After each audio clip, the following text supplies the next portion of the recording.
नमस्कार विद्यार्थी मित्रांनो, टी परीक्षेमध्ये समाजशास्त्र या विषयाची तयारी करत असताना आपल्या क्रमिक पाठ्यपुस्तकांमधील जे प्रश्न आहेत ते परीक्षांमध्ये विचारले जातात. म्हणून आजच्या भागामध्ये आपण इयत्ता 6वी प्राचीन भारताचा इतिहास या पाठ्यपुस्तकांमधील महत्त्वाचे प्रश्न घेणार आहोत.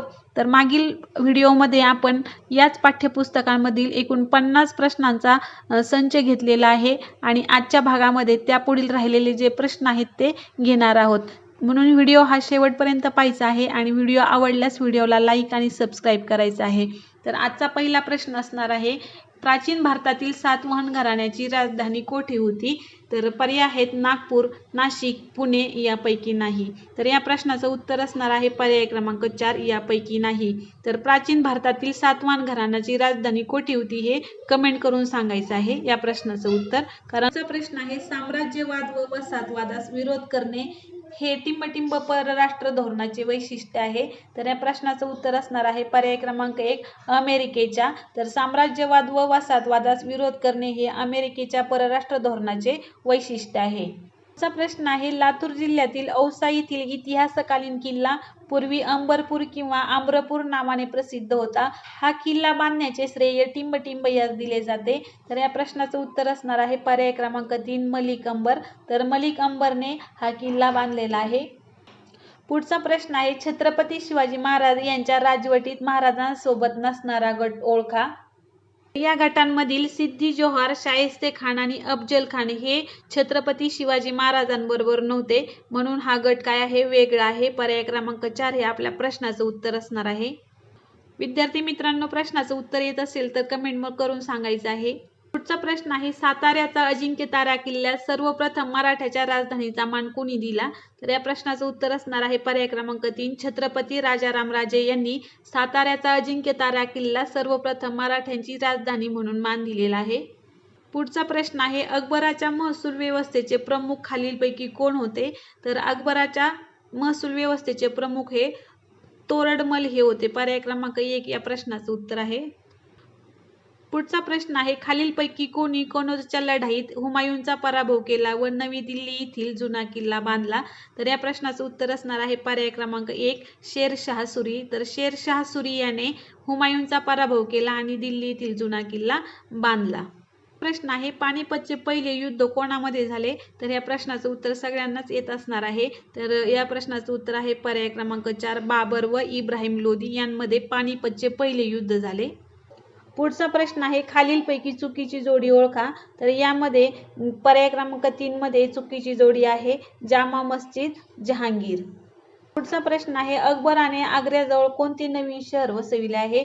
तर या प्रश्नाचं उत्तर असणार आहे पर्याय क्रमांक 3 फत्तेपूर सिक्री. अकबराने आग्र्याजवळ फत्तेपूर सिक्री हे शहर वसवलेले आहे. पुढचा प्रश्न आहे, कैसर विल्यम दुसरा हा कोणत्या देशाचा सम्राट होता? तर कैसर विल्यम दुसरा हा जर्मनी या देशाचा सम्राट होता. पर्याय क्रमांक 3 या प्रश्नाचं उत्तर. पुढचा प्रश्न आहे, मुघल राजा बहादूर शाह जफर यांच्या पत्नीचे नाव काय होते? तर मुघल राजा बहादूर शाह जफर यांच्या पत्नीचं नाव होतं जिनत महल. पर्याय क्रमांक 3. पुढचा प्रश्न आहे, बहामनी राज्यातील इमादशाहीची राजधानी असलेल्या शहराचे आधुनिक नाव काय होते? तर या प्रश्नाचं उत्तर आहे पर्याय क्रमांक 3 अचलपूर. बहामनी राज्यातील इमादशाहीची राजधानी असलेल्या शहराचे आधुनिक नाव अचलपूर होते. पुढचा प्रश्न आहे, राजा हर्षवर्धनचा पराभव टिंबटिंब या चालुक्य राजाने केला.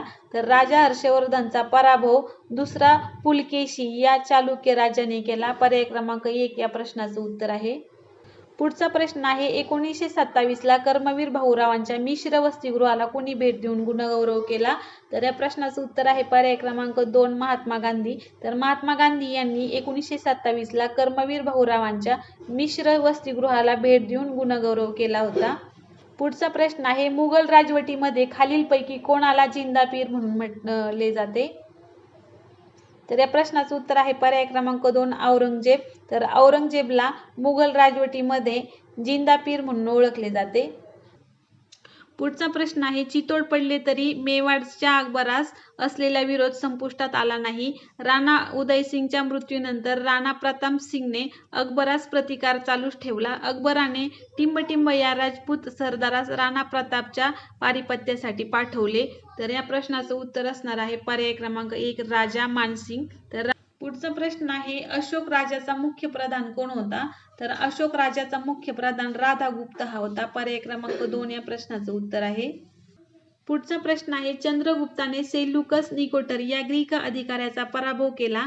या विजयामुळे भारतीय साम्राज्याची सरहद्द ही वायव्येकडे हिंदुकुश पर्वतापर्यंत भिडली. पर्याय क्रमांक 1 या प्रश्नाचं उत्तर आहे.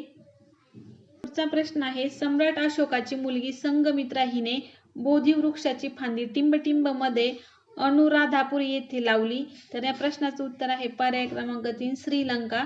तर सम्राट अशोकाची मुलगी संघमित्रा हिने बोधी वृक्षाची फांदी श्रीलंकेमध्ये अनुराधापूर येथे लावली. पुढचा प्रश्न आहे सजदा व पाबोस प्रथा कोणत्या सुलतानाने सुरू केली?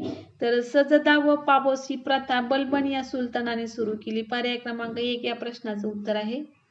पुढचा प्रश्न आहे युसुफभाई अकबर व मंदार या टोळ्यांशी झालेल्या युद्धात अकबराच्या नवरत्नांपैकी टिंबटिंब हा मारला गेला. तर या प्रश्नाचं उत्तर आहे पर्याय क्रमांक 2 बिरबल. तर प्रश्न आहे सम्राट अकबर यांचा समकालीन माळव्यांचा बाज बहादूर हा उत्तम होता. माळव्याचा बाज बहादूर हा उत्तम होता.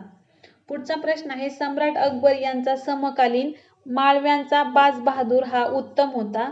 तर तो संगीतकार होता. पर्याय क्रमांक 3 या प्रश्नाचं उत्तर आहे. पुढचा प्रश्न आहे टिंबटिंब याने बिदर येथे बरीदशाहीची स्थापना केली. तर या प्रश्नाचं उत्तर आहे पर्याय क्रमांक 2 अमीर बरीद याने बिदर येथे बरीदशाहीची स्थापना केली. प्रश्न आहे दक्षिणेतील विजयनगर राज्याची राजधानी कोणती होती? तर या प्रश्नाचं उत्तर आहे पर्याय क्रमांक 3 हम्पी. दक्षिणेतील विजयनगर राज्याची राजधानी ही हम्पी होती. तर हम्पी हे गाव कोणत्या राज्यामध्ये आहे ते कमेंट करून सांगा. पुढचा प्रश्न आहे महम्मद बिन तुगलकने देवगिरीचे नामकरण काय केले? तर या प्रश्नाचं उत्तर आहे पर्याय क्रमांक 1 दौलताबाद. महम्मद बिन तुगलकने देवगिरीचे नाम हे दौलताबाद असे केले.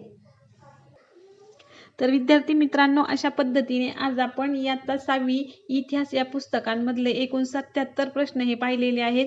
जर प्रश्न आवडले असेल तर व्हिडिओला लाईक आणि सबस्क्राईब करायचं आहे. धन्यवाद.